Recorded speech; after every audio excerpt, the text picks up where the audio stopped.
malam pemirsa TV online, BTV, Belitung Televisi Berita. Assalamualaikum warahmatullahi wabarakatuh. Informasi di media sosial tidak jarang menjadi persoalan di tengah masyarakat. Arus informasi yang begitu cepat membutuhkan ketelitian kita untuk memilah dan menyaring informasi. Bersatu, bergalau untuk satu tujuan adalah acara talkshow atau gelar bicara yang dikhususkan untuk mengangkat dan membahas tema-tema yang update di masyarakat Pulau Belitung.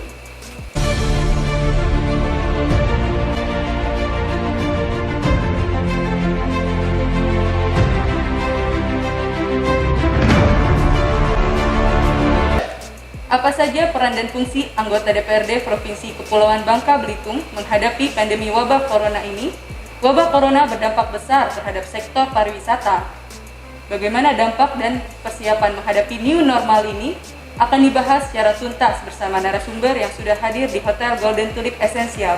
Selamat datang Ibu Heliana, Ketua Praksi dan Ketua Komisi 1 DPRD Provinsi Kepulauan Bangka Belitung. Selamat malam Ibu. Selamat malam, Ibu. Selamat malam. Assalamualaikum warahmatullahi wabarakatuh. Waalaikumsalam warahmatullahi Selamat malam dan selamat datang pula untuk Bapak Dodi Priaunardo selaku GM General Manager Hotel Golden Tulip Essential Belitung. Selamat malam Bapak. Selamat malam, Mbak. Selamat malam, Assalamualaikum warahmatullahi wabarakatuh. Waalaikumsalam warahmatullahi wabarakatuh. Selamat malam Bu Eli, terima kasih sudah hadir. Pak Dodi, terima kasih sudah hadir pada malam hari ini. Kita ke Bu Heli dulu Pak Dodi ya. Bu Heli, selaku anggota DPRD Provinsi Kepulauan Bangka Belitung, pada malam hari ini saya berkesempatan untuk berbincang-bincang santai dengan Ibu. Ya, kita membahas sebagaimana yang kita tahu bahwa kita sedang menghadapi wabah corona atau pandemi COVID-19.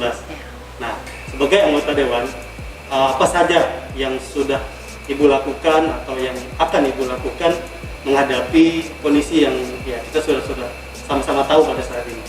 Mungkin bisa dijelaskan ke pemirsa dan ke masyarakat. Baik, terima kasih Dr. Bu. Selamat malam buat semuanya. Assalamualaikum warahmatullahi wabarakatuh. Waalaikumsalam warahmatullahi wabarakatuh. Baik, tadi sudah disinggung oleh Adinda kita Nindi apa saja peran dan fungsi anggota DPRD khususnya DPRD Provinsi Kepulauan Bangka Belitung. Seperti yang kita ketahui bersama bahwa kita punya 3 tugas penting kalau di DPRD, bahwa pertama kita melakukan pengawasan terhadap pemerintahan, kedua kita melakukan tugas sebagai budgeting, penganggaran.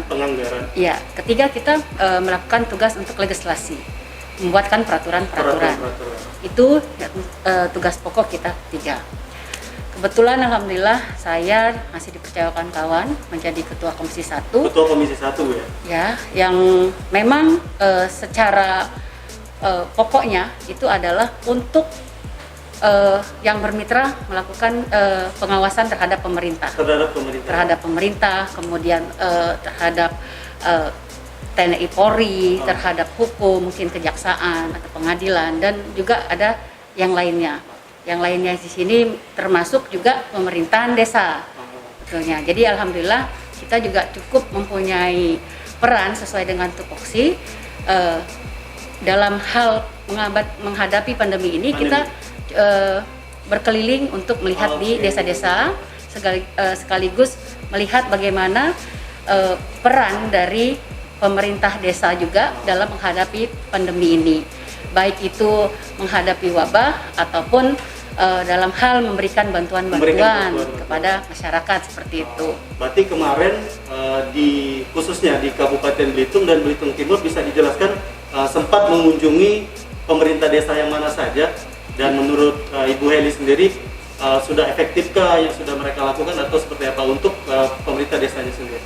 Kalau dari pemerintah desa, notabene-nya mereka sudah sangat memahami, karena memang yang kita datangi adalah perangkat-perangkat desanya, yang kita datang langsung ke kantor desanya. Ke kantor desanya. Nah, kita sudah berkeliling jadwal kita itu 1 minggu itu 2 kali. Jadi kalau kita kira-kirakan ya sekitar barangkali 20 desa sudah kita kunjungi. Sudah 20 desa? Iya, bisa kita contohkan misalkan desa Lalamjaya, Mekarjaya untuk yang di Beltim, kemudian Selinsing. Kalau yang di Belitung Induk sendiri lebih banyak lagi sebetulnya. Karena memang dari anggota kita yang di Komisi 1 kebetulan alhamdulillah ada berempat. Kita di Komisi 1 yang merupakan dapil dari Belitung dan Belitung Timur, alhamdulillah. Seperti itu. Iya.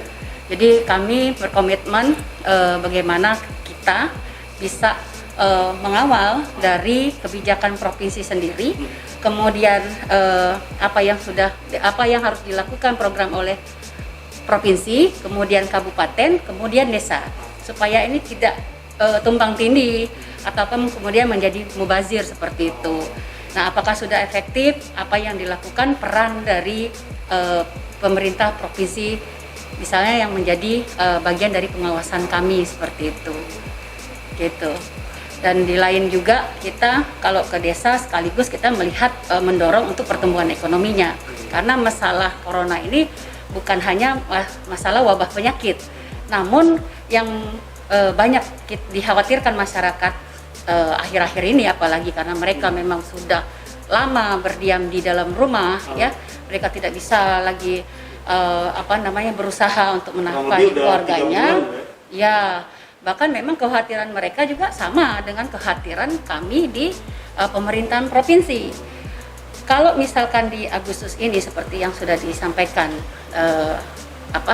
rilis oleh Pak Gubernur, kalau misalkan bantuan ini kira-kira Agustus kayaknya sudah habis duit provinsi.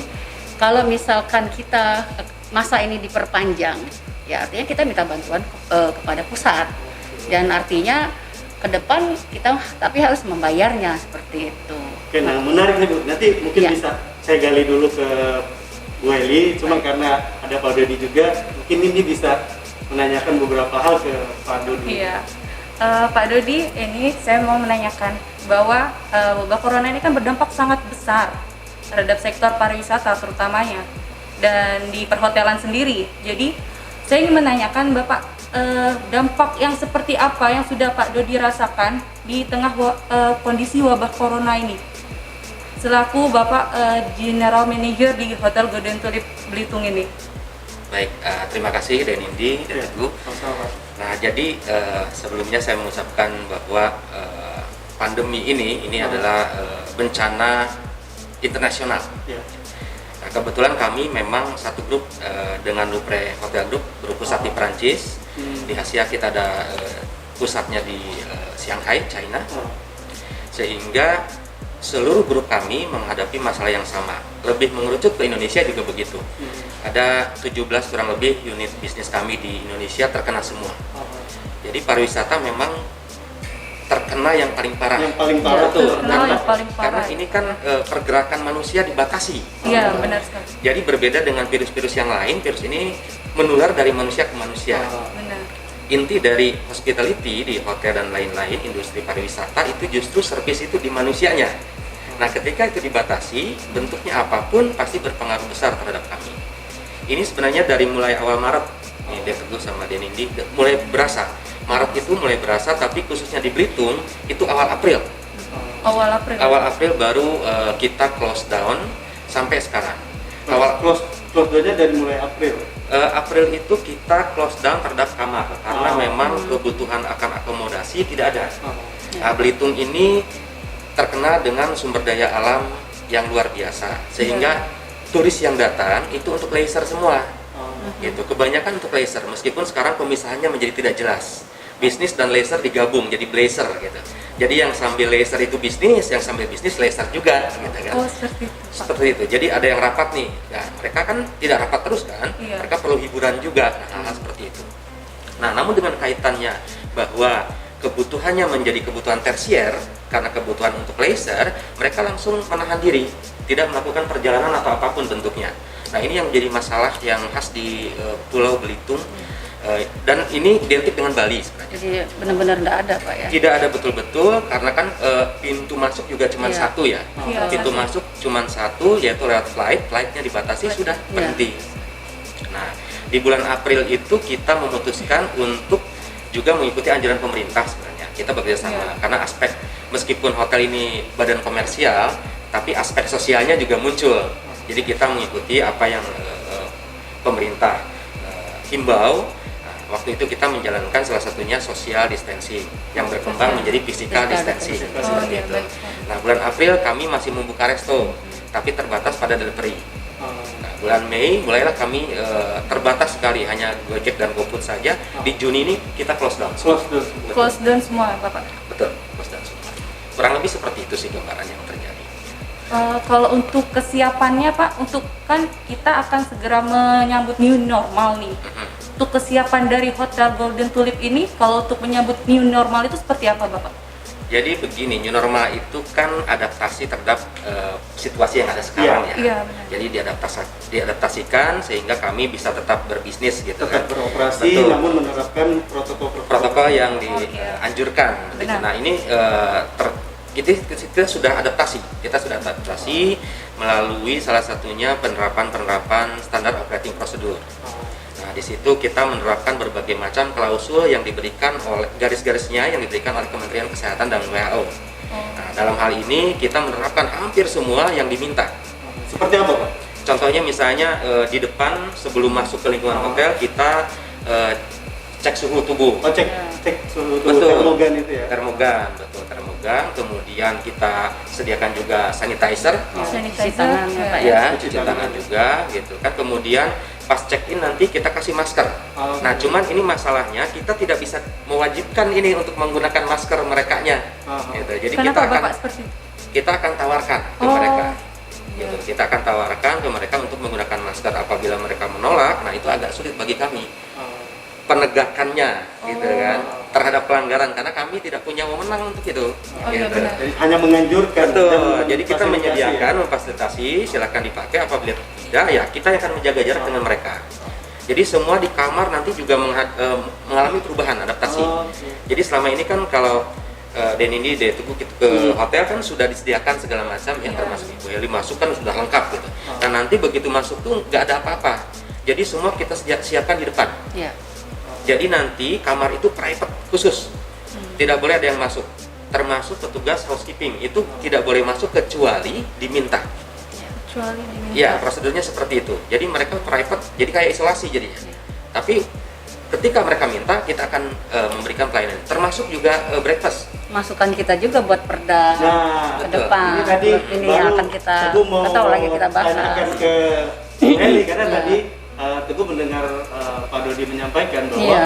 ada kita hanya akhirnya Pak Dodi sebagai pihak hotel Iya. hanya akan menganjurkan dan memfasilitasi Betul. karena mereka tidak bisa mewajibkan. Iya. Ya.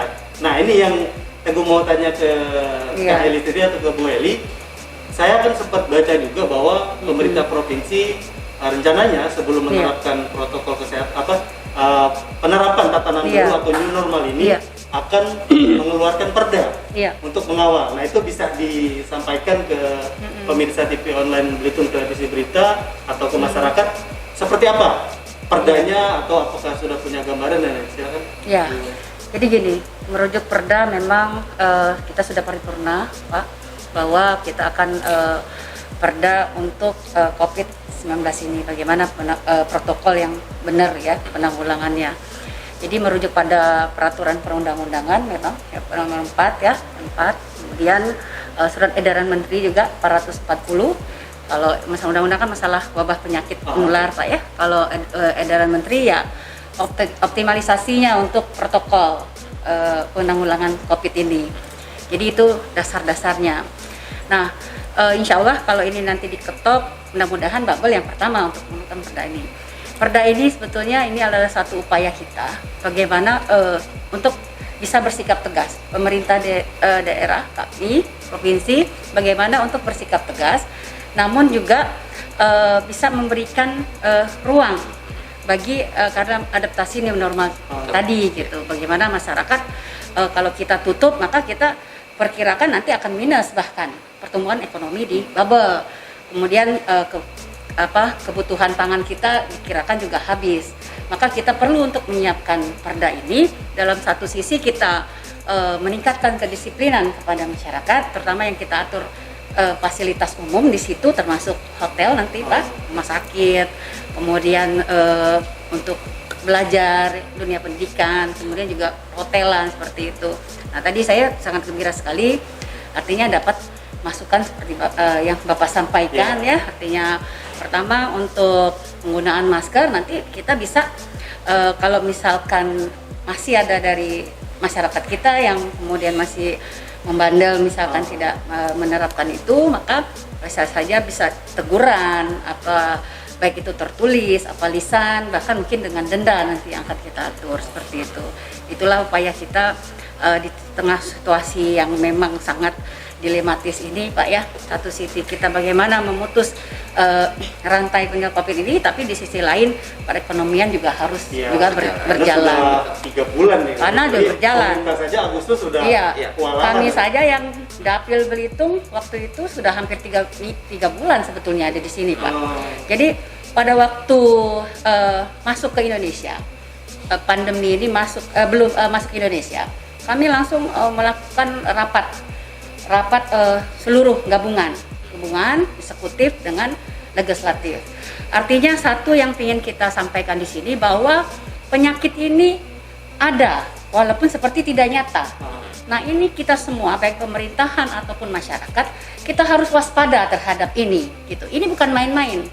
Maka kami juga atas komitmen tersebut sesuai dengan fungsi kami, maka kami juga dalam penganggaran pun kami akan siap gitu Pak untuk bagaimana cara menghadapi pandemi ini. Tadi awalnya itu supaya tidak masuk ke Bangka Belitung, walaupun pada kenyataannya ya kita masuk juga Pak ya. Nah inilah yang kita evaluasi bagaimana sampai sejauh mana ketegasan kita dengan ini ternyata juga masuk, padahal angka yang waktu itu kita keluarkan ya termasuk cukup besar Pak, 25 miliar Pak. Waktu itu saya masih di Pangkal Pinang, 25 miliar itu dikeluarkan untuk penyelidikan epidemiologi, kemudian untuk tracking Pak, karena itu kan menjaga pintu-pintu masuk restoran, pelabuhan seperti itu deh. Dan dengan harapan bisa langsung memotong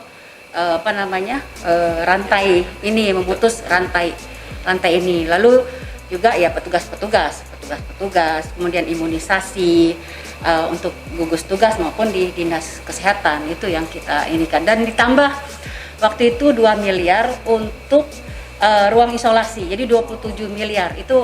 Tapi pas baru kita kesini melalui rapat kita jarak jauh, itu sudah ditambah kalau tidak salah cukup banyak lagi, karena sudah ditambah dengan bantuan seperti itu. Nah kalau dari Bu Heli sendiri nih, kalau kita boleh mengevaluasi tadi kan bahasanya, dari pandangan Bu Heli sendiri, terutama di Pulau Belitung, di Kabupaten Belitung dan Kabupaten Belitung Timur tadi terkait PMDes dan lainnya, gugus tugas pada umumnya, itu seperti apa pandangan? Apakah sudah maksimal atau apakah seperti apa yang masih harus dievaluasi dan lainnya? Ya, sebenarnya begini, kalau yang kita koreksi ini ada beberapa yang sudah memang diatur atau mengikuti yang WHO juga tadi Pak ya, juga kemudian diakumulasi oleh himbauan-himbauan gubernur yang kemudian berupa aturan-aturan tadi yang berupa himbauan-himbauan tadi. Nah, kalau terhadap itu kita lihat memang sudah seperti suhu tubuh, cuci tangan, penyemprotan disinfektan, itu untuk menjaga jarak, itu mereka sudah melakukan itu semua Pak. Termasuk juga sip-sipan mereka untuk berganti gitu, baik di setiap dinas maupun di Pemdes itu. Mereka tidak sebagaimana supaya orang itu tidak mengumpul dalam ini banyak. Jadi kalau melihat dari situnya di bawah sudah, kalau saya lihat sudah paham, sudah mematuhi itu dan sudah jalan seperti itu. Kalau untuk yang sekarang nih, akhirnya kan tanggal 16 Mei kemarin, ya Belitung ada 2 lagi, terus sekarang udah update sekitar 9 positif lagi. Nah kalau itu seperti apa? Ya ini sebetulnya gini, kalau kita ngelihat dari angka di Bangka Belitung, ini kan sudah per 6 hari Jumat kemarin, per 6 Juni, udah 98 kasus ya, 98 kasus yang kalau mungkin per hari ini kali yang disampaikan ini ya kan. Kalau saya menyampaikan data yang per 6 Juni yang Jumat itu 98 kasus yang dalam penanganan itu kisaran 60 lebih, dan sembuh meninggal 1 dan sembuh itu 30 lebih kayak gitu. Dan angka di Belitung ini keempat, setelah Bangka, Pangkal Pinang, Bangka Barat, kemudian di Belitung. Nah gitu. Kalau ngelihat semuanya ini kalau dilihat kan itu semua berawal dari pintu masuk. Pintu masuk. Dan disinilah yang saya melihat masih saya istilahnya banyak masyarakat juga kita nyerap aspirasinya, tercederai hatinya. Tercederai ini karena memang masih dinilai barangkali hal yang dilakukan jangan sampai kita di sini ini kan masih di tengah wabah epidemi. Kami tugasnya pastinya untuk melakukan pengawasan ya, koreksi dan lain sebagainya. Kami melihat jangan sampai ada muncul di tengah wabah ini, pandemi ini, cuman kita mencari popularitas melebihi apa yang tugas pokok yang harus dikerjakan seperti itu. Itu yang masih saya garis bawahi di dalam sekarang ini gitu. Nah, kita berharap sebetulnya ketika ada pintu masuk misalkan cerita yang kemarin ya, penerbangan yang pengecualian kemarin kan itu cukup menarik. Dan itu karena wabah ini kan cukup sensitif di masyarakat. Nah, sehingga menyalahkan si A, menyalahkan si B ini akhirnya kan tidak kondusif suasana seperti itu. Nah, seharusnya kita selaku pemerintah daerah ketika ada kebijakan pusat seperti itu mungkin karena pemerintahan dengan alasan ini sehingga keluarlah kebijakan untuk melakukan penerbangan tersebut. Nah, di tengah pandemi ini yang memang secara umumnya masih PSBB ya Pak ya waktu itu ya, harusnya kita pemerintah daerah udah siap dengan itu gitu. Berarti ada harus yang tegas. Disiapkan dengan maksimal. Betul, harus ini jangan sampai kita kecolongan. Bagaimana kita menghadapi hari raya sudah H-2 ya, orang udah bergembira positif, udah jalur hijau ya. Kemudian tiba-tiba mendengar ada positif, udah ramai di pasaran, saya aja udah belanja banyak buat lebaran, udah berharap gitu kan ya.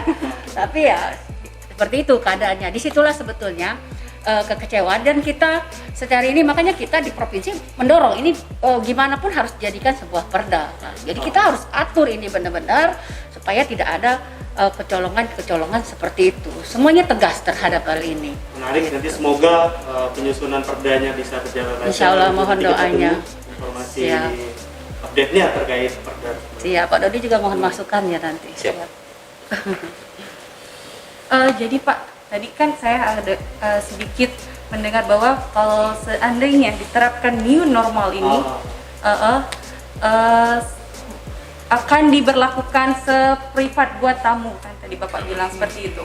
Apakah akan ada dibatasi fasilitas-fasilitas tertentu dari hotel gitu atau bagaimana? Ya mengacu ke itu deh. Nanti jadi semua yang ada di dalam klausul surat edaran bentuknya dan lain-lain peraturan yang dikasih dari Pemda atau pemerintah berhubungan dengan klausul kesehatan kita ikutin. Artinya kalau misalnya ada harus physical distancing misalnya kayak begini lah, ada jarak di lift kita hanya maksimal setengahnya, kapasitas seperti itu. Pagi-pagi breakfast ada buffet, jadi semua sudah di plating, jadi nggak boleh lagi ada antrian dan lain-lain kan seperti itu. Kemudian kalau makanan kan bahaya, kita nggak tahu orang kan di tangannya sedang apa dan lain-lain seperti itu sih. Jadi itu yang akan kita terapkan nanti pada kewaspadaannya ganda lah ya. Awareness-nya jadi lebih ditingkatkan. Betul, dan kita juga kasih edukasinya ke tamunya. Iya. Sesuai dengan protokol gugus tugas gitu Betul, Pak ya. betul. Ya, karena memang Belitung salah satu hulu Bali baru yang mau tidak mau harus diterapkan ini Ya, Pak. itu. Jadi tadi kalau saya lihat sih dari Pak Dodi, insya Allah sudah siap ya untuk penerapan new normal ya mengikuti ketentuan-ketentuan dari pemerintah. Siap, kita siap melaksanakan itu. Oke. Ya, Ibu Eli ada yang mau disampaikan lagi mungkin terakhir closing statementnya yang bisa disampaikan ke pemirsa atau ke masyarakat. Baik pada semua, khususnya masyarakat Bangka Belitung, masyarakat dapil kita ya Belitung dan Belitung Timur, mari sama-sama kita mematuhi dan meningkatkan kewaspadaan kita. Bagaimanapun wabah ini adalah menjadi perhatian kita semua. Bukan kita satu-satu orang, kita tidak bisa menghadapi ini sendiri-sendiri. Namun jawabannya adalah menghadapi ini dengan cara bersatu. Bersatu, Semua. sesuai dengan obrolan kita Ya, malam kita hari ini. tidak kemudian mencari populer sendiri-sendiri karena itu tidak etis di tengah pandemi ini. Mari kita sama-sama sesuai dengan jobnya masing-masing, job desk-nya masing-masing seperti itu. Dan kami juga tolong doakan semaksimal mungkin bisa bekerja dengan baik. Amin. Karena Amin. bagaimanapun amanah dan tugas ini cukup berat ya. Insya Allah kami juga menerima kritik dan saran. Mohon apa-apa kemudian disampaikan dan semuanya kita berkepala dingin, cukup tenang. Namun kita serius untuk meningkatkan kewaspadaan kita menghadapi pandemi ini. Semoga insya Allah Amin. dengan berjalannya new normal ini, harapan kita perekonomian kita pun tidak bisa berjalan Ya, cepat. bisa Seperti berlangsung. perhotelan tadi ya Pak ya. Betul. Mungkin kalau kita ngambil hikmahnya ya ke depan kita lebih meningkatkan kebersihan dan lain sebagainya ya Pak, Betul. yang akan kita petik dari pelajaran wabah penyakit ini. Terima Seperti kasih itu. sekali lagi Terima kasih. Bu Heli sudah Baik, hadir. Semoga terima nanti kasih. bisa berjumpa lagi di Amin, acara insya Talkshow Allah. bersatu Siap. episode berikutnya. Eh, Untuk Ya, Pak Dodi. untuk Pak Dodi sendiri, apa ada yang mau disampaikan Ya, Pak? closing statement terakhir Iya. dari Pak Dodi. Baik, Nah, mungkin harapannya kepada Harapannya. terutama pemerintah ya nanti yang bisa menerapkan aturan-aturan. Ya. Seperti apa? jadi kami dari sektor pariwisata yang dalam hal ini terkena dampak yang paling parah saat ini Iya, di Belitung, benar. tentu berharap keadaan kembali normal. Tapi Amin. kan ini pasti Amin. butuh waktu. Ah. Nah, jadi yang kita harapkan ini waktu pemulihannya dipercepat. Ah, Iya, Ini amin. perlu Insya Allah. kerjasama memang kata Ibu Heli tadi. Ya, bersatu ya. Betul. Bersatu, siap. Karena ini pariwisata ini terkait satu sama lain. Iya, Gitu. betul. Efek sampingnya tuh luar biasa. Luas. Dan kita hanya sebagian titik kecil saja di tengah-tengah situ. Nah, Iya. oleh karena itu mudah-mudahan saja semua elemen dari masyarakat di dalam sektor kepariwisataan ini dan ekonomi secara umum di Belitung bisa bekerjasama untuk mencapai new normal secepat mungkin. Amin. Amin, Amin. amin. Itu menjadi doa kita bersama. Ya. Amin. Sama-sama saling mendukung gitu kan, Betul. Pak? Sekali lagi Pak Dodi, terima kasih atas waktunya juga. Terima kasih atas kesempatannya. Semoga bisa berlangsung lama nih kita talkshow-nya di sini Pak ya. Amin. Ya. Amin. Pemirsa TV online Belitung Televisi Berita, demikianlah perbincangan singkat kita bersama para narasumber, Ibu Heliana, Bapak Dodi. Harapan kita sudah disampaikan para narasumber bahwa intinya dalam menghadapi wabah corona atau pandemi COVID-19 ini kita harus bersatu. Artinya semua elemen bersatu padu untuk menjalani atau menerapkan konsep tatanan baru atau new normal di tengah-tengah masyarakat. Itu yang bisa kami sampaikan untuk di segmen pertama. Nanti setelah narasumber Bu Helena dan Pak Rodi akan ada segmen keduanya. Demikian pemirsa perbincangan kita pada malam hari ini. Semoga acara Talkshow Bersatu bergalur untuk satu tujuan, dapat memberikan informasi dan edukasi kepada seluruh masyarakat Pulau Belitung. Saya Nindi Lucia Eka Putranti. Saya Teguh Trinanda. Wabillahi taufiq wal hidayah. Wassalamualaikum warahmatullahi wabarakatuh.